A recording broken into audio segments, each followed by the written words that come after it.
Existe un libro que, bueno, por 500 años ha sido como el manual secreto del poder, un texto tan famoso y, seamos honestos, tan temido que su autor terminó dándole nombre a la manipulación, a la crueldad. Hoy nos vamos a sumergir en El Príncipe de Nicolás Maquiavelo.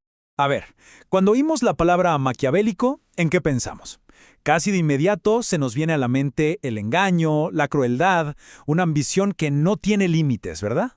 Pero, ¿será esa toda la historia? ¿O habrá algo más profundo, quizá más práctico, detrás de esa fama tan oscura? Para entenderlo de verdad, hay que cambiar la perspectiva. Esto no es un tratado de filosofía moral para nada. Pensemos en él como lo que fue en su origen, un regalo. Sí, un manual de instrucciones presentado a un príncipe. Y contenía, pues, el conocimiento que Maquiavelo consideraba el más valioso que tenía, su entendimiento de cómo actúan los hombres, un conocimiento que, según él mismo dijo, lo consiguió a costa de tantos sinsabores y peligros.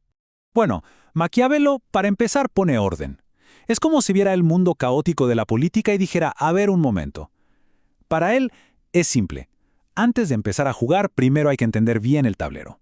Y la primera pieza que analiza es justamente la estructura del poder. Y de entrada lo deja clarísimo. Todos los estados son o repúblicas o principados. Punto. Y luego, con esa precisión casi de cirujano que lo define, nos dice, ¿saben qué? Voy a dejar a un lado el tema de las repúblicas, me voy a enfocar solo en los principados. Su objetivo es súper específico, como un láser, enseñarle a un príncipe cómo gobernar. Y justo aquí llegamos al meollo del asunto, al problema que Maquiavelo realmente quiere resolver. Él dice, miren, los principados hereditarios son, pues, relativamente estables. La gente ya está acostumbrada a la familia que gobierna. Pero el verdadero reto, la prueba de fuego para cualquier gobernante, está en los principados nuevos. Ahí es donde empiezan todos los problemas y las dificultades. Entonces, la gran pregunta es, si un príncipe consigue un nuevo territorio, sobre todo uno con costumbres o un idioma diferente, ¿qué se supone que haga? Maquiavelo no anda con rodeos ni da palabras de aliento. No, él ofrece un manual de operaciones, uno brutalmente práctico. Y la estrategia que propone es metódica y sí, despiadada. Primero, borrar el pasado, o sea, cortar de raíz cualquier lealtad al régimen anterior. Segundo, afianzar el presente. El príncipe tiene que irse a vivir ahí, en persona. La cercanía da control. Tercero, construir el futuro, estableciendo colonias, que son como anclas de poder mucho más baratas y efectivas que un ejército. Y por último, dominar el vecindario, jugar al ajedrez con los vecinos, debilitando a los poderosos y usando a los débiles. Y como él mismo dice, los romanos eran unos genios en esto. Y aquí viene una de sus frases más famosas y, la verdad, más escalofriantes. La lógica detrás es impecable, aunque dura. Maquiavelo explica que la gente se puede vengar de las ofensas pequeñas, pero no de las que son devastadoras. Así que su conclusión es, si vas a hacerle daño a alguien, que sea tan grande que sea imposible que se vengue. Es pragmatismo puro, totalmente despojado de la moral que conocemos. Pero Maquiavelo no solo se queda en la teoría, ¿eh? Él nos presenta lo que es, básicamente, una autopsia del fracaso. El caso del rey Luis XII de Francia en Italia. ¿Qué hizo mal? Pues todo. En vez de debilitar a los poderosos, le dio más poder a la iglesia. Error. En vez de irse a vivir allá, se fue. Otro error. En vez de proteger a los débiles, ayudó a que los destruyeran. O sea, ignoró cada una de las reglas y, como era de esperarse, lo perdió todo. Para Maquiavelo, esto no fue mala suerte, para nada. Fue el resultado lógico de no seguir el manual. Pero ojo, que seguir las reglas no lo es todo. Ahora Maquiavelo introduce dos fuerzas casi místicas que gobiernan el destino de un príncipe. Dos conceptos que hay que dominar y un tercero, uno mucho más oscuro al que a veces pues hay que recurrir. Es súper importante entender bien estos dos términos. Para Maquiavelo, la virtud no tiene nada que ver con ser bueno o moral. No, es una mezcla de habilidades, de audacia, de talento, de coraje. Es la capacidad de un líder de imponer su voluntad a lo que está pasando. Y la fortuna, bueno, esa es la suerte, el azar, todo lo que no podemos controlar. La idea es que un príncipe exitoso usa su virtud para domar a la fortuna. Y para que quede claro qué es la virtud en acción, Maquiavelo nos presenta a su modelo a seguir, su ejemplo máximo, César Borgia, un tipo que construyó un estado de la nada, con una habilidad y una crueldad impresionantes. De hecho, Maquiavelo lo admiraba tanto que llegó a decir que no se le ocurrían mejores consejos para un príncipe nuevo que simplemente imitar a Borgia.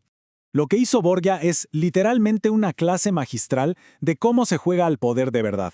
Primero, se deshizo de los ejércitos que no le eran leales. Luego, montó la famosa trampa de Sinigalia, invitó a sus rivales a una reunión y los mató a todos.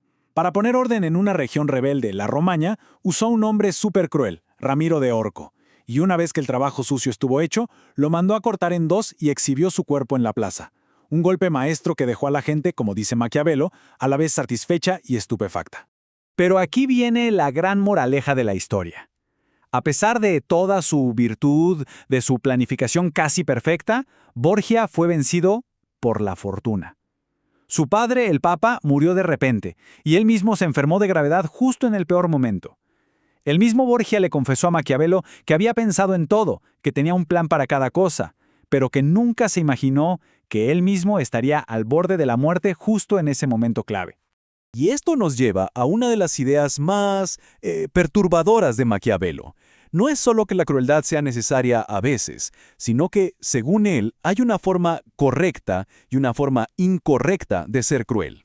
Para explicarlo, Maquiavelo analiza el caso de Agatocles de Siracusa, un tirano que, siendo hijo de un simple alfarero, llegó al poder con un acto de violencia brutal. ¿Qué hizo? Juntó a todos los senadores y a los ciudadanos más ricos en una reunión y a una señal, sus soldados los mataron a todos. Maquiavelo reconoce que esto te puede dar poder, sí, pero nunca te dará gloria, y usa este ejemplo para explicar cómo se debe usar la crueldad. La diferencia que él plantea es clave. La crueldad bien usada es como una operación quirúrgica. Es dolorosa, sí, pero es rápida, se hace de una sola vez por pura necesidad para asegurar el poder, y luego se detiene. Esto permite que la gente se recupere. En cambio, la crueldad mal usada es como una herida que nunca para de sangrar.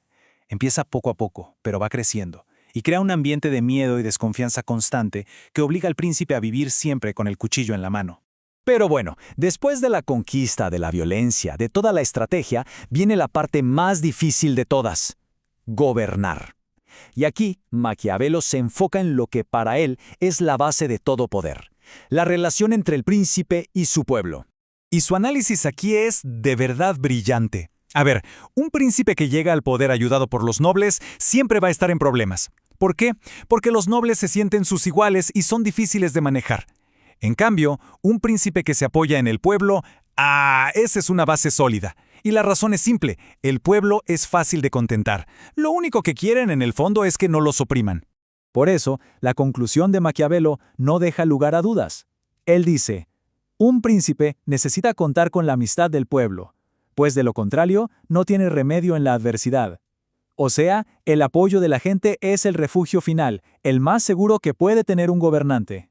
Y esto nos lleva a la pregunta más famosa de todas las que plantea Maquiavelo: ¿es mejor ser amado o ser temido? Su respuesta es, una clase magistral de psicología política. Él argumenta que el amor es algo que va y viene, depende de otros. En cambio, el miedo depende del castigo, y eso sí lo controla el príncipe. Pero, y esto es importantísimo, hace una advertencia clave. Una cosa es ser temido y otra muy diferente es ser odiado. Un príncipe jamás debe ser odiado, porque el odio une a la gente en su contra. Al final, el gran mensaje de Maquiavelo es este: la política tiene sus propias reglas de juego, unas que están completamente separadas de la moral tradicional. Para sobrevivir, y más aún para tener éxito, un líder tiene que entender y jugar con esas reglas, sin importar lo duras o despiadadas que parezcan. Y esa es la pregunta que 500 años después sigue en el aire.